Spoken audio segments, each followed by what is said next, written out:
My name is Ken Sipkens, and I want to do a bunch of videos on vegetable gardening. First of all, today we're going to take a little bit of time explaining how to prepare your soils, when to do it, and then we're going to show you some of the tricks of the trade as far as growing vegetables, time of planting, and um, uh, which varieties we can plant early in the season and which ones that we have to wait till later on when the weather is warmer.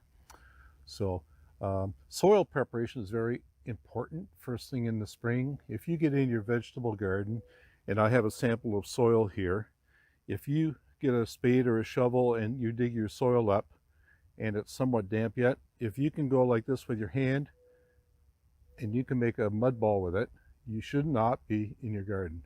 All right, because when you have wet soil like that and you work it, it's going to turn into real hard lumps, and it'll be like that all summer.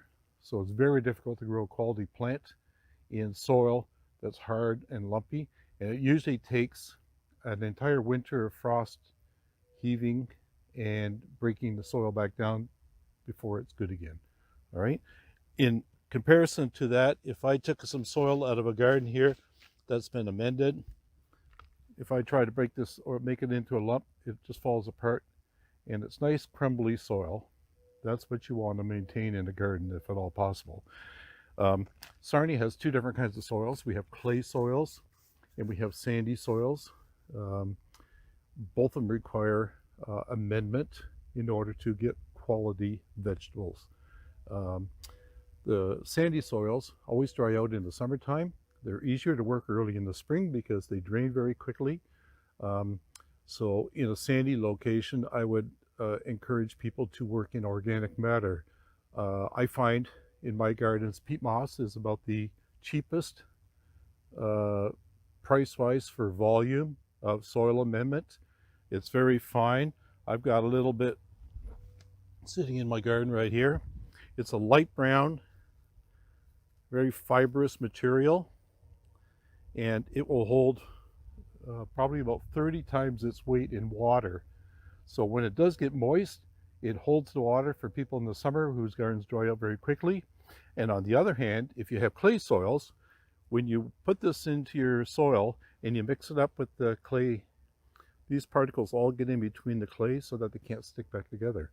And that's what gives you aeration or air in your soil, which is very important, as well as still holding moisture.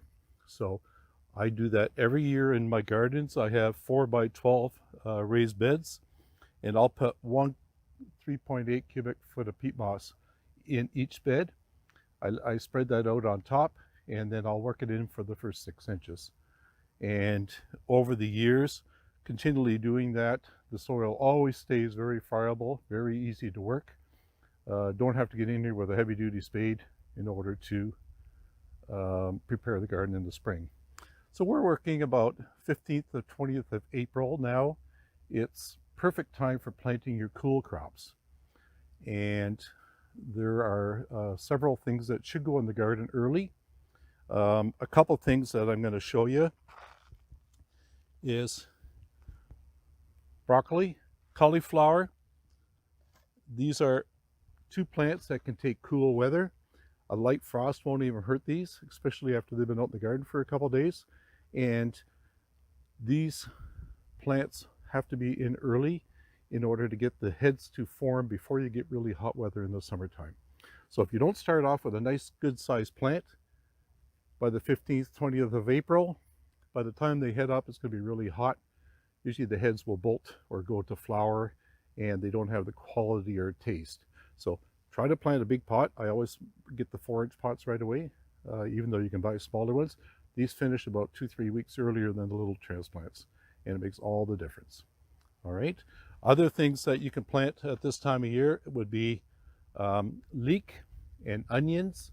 Again, they could take cool. They prefer cool grounds, and transplant them into the garden. I'm going to show you how to do that in a few minutes. Again, get them off to a really good start. The leek you can leave in all season if you like, and the flavor improves after frost in the fall. Another thing that I like to put in the garden really early are onions. Number of different ways you can do onions. I use Dutch sets or small onions that you can buy in a package already. Usually there's 100 bulbs in one of these small packages. Plenty for most people's gardens. And I will plant these in a row. We'll show you how to do that in a few minutes. And I'll be planting them very close together. I'll explain why as we do that. Other things that can go in the garden when it's cool yet are any kind of lettuce, whether it's head lettuce or leaf lettuce. This is a mesclun mix. Again, it'll come up in cool weather, does not need the heat. Snow peas. You want to get your snow peas in now. Earlier the season, after the soil is workable, put them in because they grow better in cool weather, right?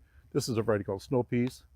You actually take the pod off the plant before the peas size up inside, and you can stir fry them or use them as a vegetable. Very tender as long as you pick them early. Another one that comes up very early in the spring are radishes. Sow them thinly in the garden. I have a package here. There's probably about 250 seeds in this package. The best thing in a scenario like that is you plant about a third of the package, and maybe 3 weeks from now you plant another third, and then wait a few more weeks after that. That way you always have fresh stuff coming through the season, rather than just put them in once in the spring and that's it. Swiss chard or spinach, another leafy plant that grows in cooler weather. So get that into your soil and get it started now. Another thing I want to talk about is the size of your seeds. When you grow a variety, say like carrots, the seed is very, very fine. And if you bury your carrots an inch down in the ground, they'll probably not come up. All right, they need to be, say, a 1/4 inch down. I'll make a little trench with a little stick or something like that, and I'll carefully tap the carrots into the trench. And I only get a little bit of soil like this, and I just enough to cover the seeds. That's all the soil that I want on top. And then keep them moist. Don't let them dry out in between. And they should be up in about 10 days. All right. The bigger plants, or the plants that have larger seeds, require more depth. So a onion or a radish or a pea can probably go down in the ground an inch anyway, without any harm of it not being able to work its way through the top. All right. When we plant potatoes, we're going to show you how to do that as well. Potatoes are going to have to go down probably 5 or 6 inches, and that's going to take about 2-3 weeks for them to pop up out of the ground. So by planting them now, by the time they sprout up and start showing above soil, we're going to be past our frost-free date. We don't have to worry about them freezing off. The other plants that we've shown you already, they can take a light frost without any major damage.